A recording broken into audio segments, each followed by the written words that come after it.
Hello ပဲမင်္ဂလာပါ Thomas Devage ကနေပြီးတော့မှပြန်လည်ကြိုဆိုပါရစေ။ ဒီဗီဒီယိုလေးမှာကျွန်တော်ကဒေါက်တာဆိုတန်းရေးသားထားတဲ့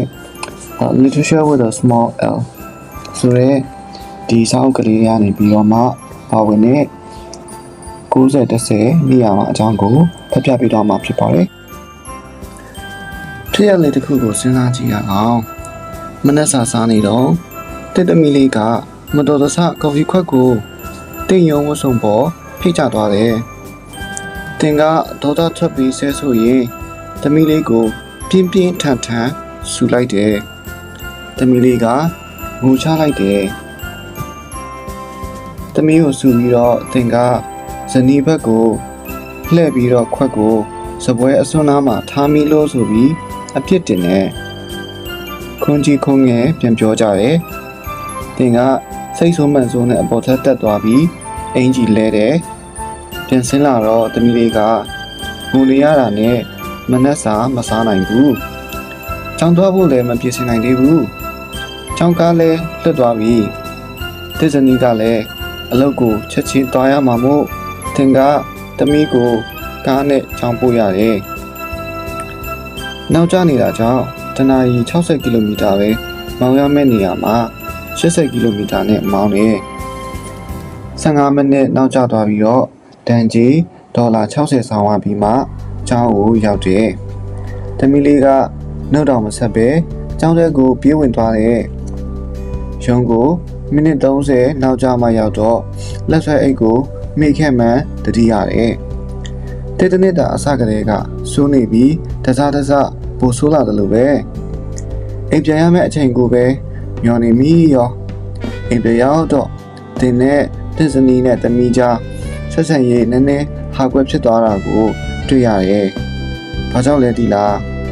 မနက်ကတင်ဘလို့တုံ့ပြန်ခဲ့လဲဆိုတာကြောင့်ပါပဲ။ဘာကြောင့်တစ်နှစ်တာဆိုတော့ရတာလဲ။ကော်ဖီကြောင့်လားတစ်သမီးကြောင့်လားရင်ထဲကြောင့်လားတင်းကြောင့်လားအဖြေကနောက်ဆုံးတစ်ချက်ဖြစ်တဲ့တင်းကြောင့်ပဲဖြစ်ပါရဲ့။ကော်ဖီဖိတ်ကြတာကိုတင်မထိချုံနိုင်ဘူးလေအဲ့ဒီ9စက္ကန့်အတွင်းတင်ဘယ်လိုတုံ့ပြန်တယ်လဲဆိုတာကတင်တက်နေတာကိုစိုးသွားစေတာတကယ်တော့ဒီလိုဖြစ်တင်ပြီးဖြစ်နိုင်ခဲ့တာပဲ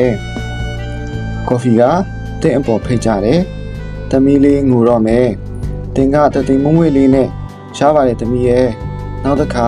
နည်းနည်းပိုတတိထားလိုက်တော့လို့ပြောလိုက်တယ်တပတ်တစ်ခုယူပြီးအပေါ်ထက်ကိုတက်အင်ဂျီလဲလက်ဆွဲအိမ်ယူတယ်ပြန်ဆင်းလာတော့သမီးလေးကြောင်းကားပေါ်တက်နေတာပရင်းပေါက်ကနေတွေးလိုက်ရတယ်သူကလက်ကြည့်ပြီးလက်ရက်ပြတယ်တင်းနဲ့ဇနီးအလုံးမသွားခင်ချစ်စနိုးလေးနန်းရှုံနှုတ်ဆက်ကြတယ်တင်း9မိနစ်တော့စောပြီးရုံးကိုရောက်တယ်ဝန်ထမ်းတွေကိုပျော်ပျော်ရွှင်ရွှင်နှုတ်ဆက်တယ်တင်းဘော့စ်ကတင်းအတွက်တနေ့တာတာယာနေကြောင်းပြောသေးတယ်ကွာခြားချက်ကိုသတိထားမိမယ်ထင်ပါတယ်အခြေအနေနှမျိုးနှစ်ခုစလုံးမတူပေမဲ့အဆုံးမတူဘူး။ဘာကြောင့်လဲ။တင်ဘလို့တုံ့ပြန်လိုက်လဲဆိုတဲ့အကြောင်းပဲဖြစ်ပါတယ်။ဖြစ်လာတဲ့အရာတွေရဲ့10%ကိုပဲတင်ထိန်ချုပ်နိုင်တယ်။ကျန်90%ကတင်ဘလို့တုံ့ပြန်မလဲဆိုတာပေါ့။ဆိုတဲ့အပေါ်မှာမူတည်နေပါတယ်။90-10လှုပ်ဝက်ချက်ကိုဘယ်လိုသုံးချမလဲဆိုရင်တရားရောက်ကတင်အကြောင်းမကောင်းပြောရင်ရေမြုပ်လို့မဆုပ်ယူပါနဲ့မှန်ပြင်ပေါ်ကရေဆက်လို့လှင့်စင်သွားပါစေအဲ့ဒီစကားတွေတင့်အပေါ်လာမထိခိုက်စေနဲ့တင့်တော်တယ်လို့တုံ့ပြန်ရင်တင်တစ်နေ့လုံးဘာမှဖြစ်မှာမဟုတ်ဘူးမှားယွင်းတဲ့တုံ့ပြန်မှုကတငယ်ချင်းတစ်ယောက်ဆုံးရှုံးသွားတာအလုံးပြုတ်သွားတာစိတ်ညစ်ရတာစတဲ့ဆိုးကျိုးတွေဖြစ်နိုင်ပါတယ်လမ်းပေါ်မှာတရားရောက်ကတင်းရှိဖြတ်မောင်းသွားရင်ဘယ်လိုနေမလဲဒေါသထွက်မလားစတီယာရင်ကိုတုံထုမလားဆဲဆိုမလားကိုတွေးတိုးအောင်လုပ်မလားသူ့ကားကိုတွားဝင်တိုင်းဖို့စဉ်းစားမလားအလုပ်ကို10စက္ကန့်နောက်ကျသွားရင်ဘာဖြစ်သွားမှာမို့လဲကားပြလေးကြောင့်တင်ခရီးကိုပြတ်အောင်လုပ်မှာလား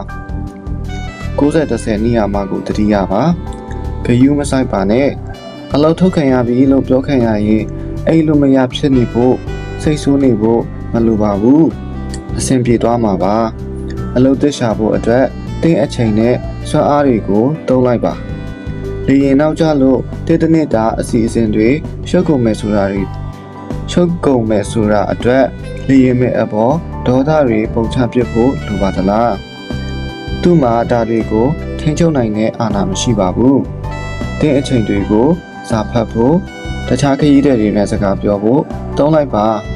ဘာလို့စိတ်ညစ်နေရမှာလဲပို့ပြီးတော့ဆိုသွားစီမှာပဲအခုဆိုရင်